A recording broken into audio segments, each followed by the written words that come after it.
Washington State uses a two-stage endorsement process. They have a temporary endorsement, which they call the permit, and it requires you to take a written and a skills test, and it has limitations. You're not allowed to ride after dark, and you're not allowed to have a passenger. Within 6 months, you have to make that endorsement permanent by taking a second written test, which is 50 questions, multiple choice, and then an additional riding skills test. The permit test, the written test, is based on the motorcycle operator's manual that is issued by the Department of Licensing. You can pick up a hard copy from the Department of Licensing, or you can get a copy of it online.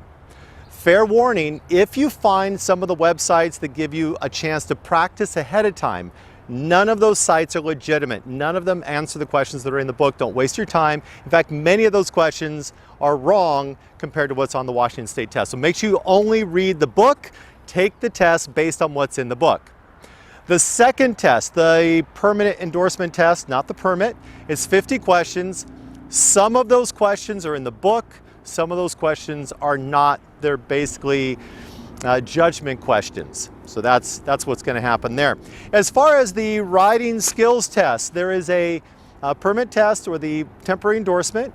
It has 5 elements, and it is a scored test, so it has a point value. You can miss things, and those points have to add up to a certain total before you fail. When you do the final endorsement test, it's a pass or fail, and it's only 2 elements. There's another video that talks you through how to do that and some of the secrets to pass that particular test. So stick around after this. There'll be a link that you can click on. As a lot of people really freak out about doing the riding test. I'm just going to read through to you and tell you exactly what you're going to hear when you go to take that test. There's 5 elements. Each time you go up to one of the elements, all of the testers will line up. Everybody will be briefed together. Each individual rider will ride through that skills element, and then they'll move to the next one. They're going to brief you on the second one. So you don't have to memorize everything. Nobody else is watching. You're all doing it step by step. Also, if you reach a failing score during the testing process, the tester will eliminate you from the test immediately. So once you come up to the line, they'll come up and say, hey, by the way, we hit our max points. They'll have you move your bike out of the way, and then they can go over that with you later. The good news is, if you're still in line, if you're still taking the test, that means you still have a passing score. So just keep focusing on what comes up next. Don't get distracted by any mistakes you think you made. Remember, if they didn't see it, they're not going to score it, so don't tell on yourself. All right, the very first one, run 1 of 5. A cone weave and a normal stop. And I'm going to read it straight from the cards. This is what the tester is going to read to you. We'll start the run from the center of the T. There's a yellow T or a white T painted on the asphalt. One signal, weave around the cones beginning on either side of the first cone. Weave past all 5 cones without hitting a cone, skipping a cone, or without putting your foot down. Ride to the stop box to make a smooth, non-skidding stop inside the box. So what they do is they paint a box on the ground in yellow or white, and you have to stop with your front tire inside of it. It's like stopping on a stop line at a stop sign. The first 5 cones are just so that they can show that you have balance, basic control of your motorcycle, throttle, and clutch. So don't sweat about that too much. When you signal, then what you'll do is you'll just jump in line and you'll go to the next element. So that's element 1, very simple. Now the cone weave is 12 feet. In line, 5 cones. So if you want to practice it, it's easy to lay down. And the stop box is 2 by 3 feet. So that's a pretty large box to put your front tire in. Don't look down at the ground. And if you're struggling with this stuff, take a rider class and do it on a school bike, because that's why we're here.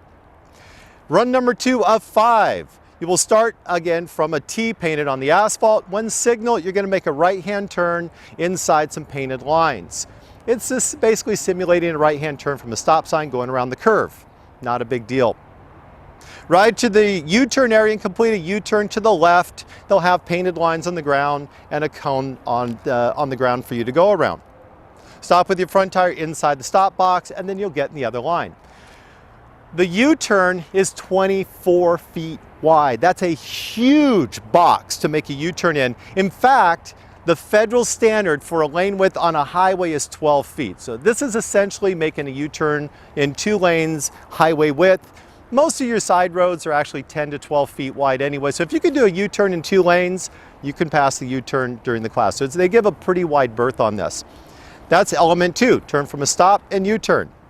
Run number 3 is the obstacle swerve. This is the mythical car parked inside the lane that you have to swerve around because apparently you were sleeping on your motorcycle. Here's what's going to happen. You're going to have a staging point and you're going to have a tee to begin the activity. The staging point means all the riders are going to be lined up and waiting because there's a possibility you might get to run this a second time. There's a couple of errors you can make and you'll get a free run. If you mess up the second one, you are done and over. You're going to get max points on that. If you haven't hit out your max to fail, they'll move you on, but don't mess up your second run if you get a second chance. Here's what's going to happen. You're going to make a run at the staging area. They're going to call you up to the tee, and then they're going to call you down to do your swerve. You're going to quickly accelerate up to a blistering speed of 12 to 18 miles per hour. Doesn't actually say blistering speed, I just made that up. But 12 to 18 miles per hour isn't really fast.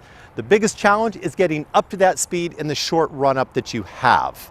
So keep that in mind. If you're struggling with getting the bike started, then by all means take a rider class or practice that before you do your testing, or that's going to be something that's going to get you in trouble. This isn't the only activity that requires that high speed run in a short run up. Once your tire crosses the cones that are on the ground, you're going to swerve to the left or to the right to avoid an obstacle that's on the ground. That obstacle is going to be marked with painted lines. A lot of places will put cones down to make it a little bit cleaner. And then on the right and on the left, there'll be some painted lines on the ground that will confine your path of travel. This is about the width of a car. And so again, at 12 to 18 miles per hour, if you are swerving to avoid a car and you can't stop, you've really made some mistakes. This test is all about basic rider skills. This isn't really about life-saving skills. So just keep that in mind when you're taking the test. That's it. That's all that one is. You are now more than halfway through the test. That's number 3 of 5. Number 4 is the quick stop. Now, you would think this is a life-saving skills, and apparently, according to statistics, people die because they quickly accelerate to 12 to 18 miles per hour and cannot stop in enough time. So we're going to make sure that you have that skill set. Essentially, they're just making sure you can use both brake levers and you can pull the clutch at the same time. So that's what we're really working on here. Here's what's going to happen. This is going to have a staging area, and from that staging area, you're going to move up to the tee. Again, there may be a rerun or if you decel before you actually get to that point of execution. That's because they're timing your speed, and that's how they know you're going 12 to 18 miles per hour. They'll call you up to the tee.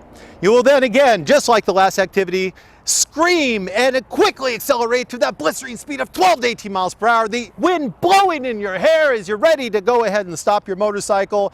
Once your front tire crosses the 2 cones they have on the ground, you're going to stop in the distance you can, the shortest distance you safely can. This is the charging squirrel coming out. You're trying to save your life. Once you stop, do not move. The tester's going to come up, they're going to measure your distance, and based on how much speed you had coming in, there'll be a standard for that distance. So if you come in slow, you're going to have less distance. If you come in faster, they're going to have more distance. Don't look at your speedometer. It's not that big a deal. And if you completely hose your speed, you get a rerun, and you only get 1 rerun. Also, if you begin braking or rolling off before those cones, they're going to send you back to the front of the line. And then everybody's still waiting in line for you to do your run, and that's embarrassing. So don't do that. Make sure that you time it out. If you're practicing your test before you do this, again, you may want to practice beginning your braking at a particular point. That's a common miss for riders, is just they start braking too early. So that's something that's worth practicing. And again, if your skill sets aren't that great, come take a class. You hear a theme in there, right? All right, now you are 4 out of 5. Number 5 is going to be cornering. This is the very last element. You'll begin at a staging area. They're going to move you up to a tee, and when signaled, you're going to ride through the first curve. The idea is there's a curve on the ground. You have to stay inside the yellow lines. You'll quickly accelerate down the straightaway to a speed of a 20 miles per hour. Now we're talking about speeds that have children in a school zone, and that's the speeds you're going to be riding at, 20 miles per hour. Prior to the second curve, you're going to use your brakes or downshift, whatever you want to do to begin slowing for the appropriate speed for that curve. You'll enter that curve, as they say here, ride through the second curve, maintaining a smooth, increasing speed without crossing the boundary lines. Those are lines that are painted on the ground. If you succeed that, you'll have passed your very first part of to get your temporary endorsement. And then within the 6 months, you have to come back and do the final endorsement process, or the final written and the final riding skills test. You have the two riding tests, the first skills test, which is a point test. So you have to get accumulated point value of a certain level before you don't pass. Again, it's just basic skills. It's not about riding or life-saving skills. It just shows you know how to shift, you know how to use the brakes, you can balance the bike, that you're not going to become a significant hazard to you or put others in danger while you're trying to learn how to ride the motorcycle. The second test is a go, no-go standard. And again, if you look here, that's the link that will tell you how to pass that second endorsement test.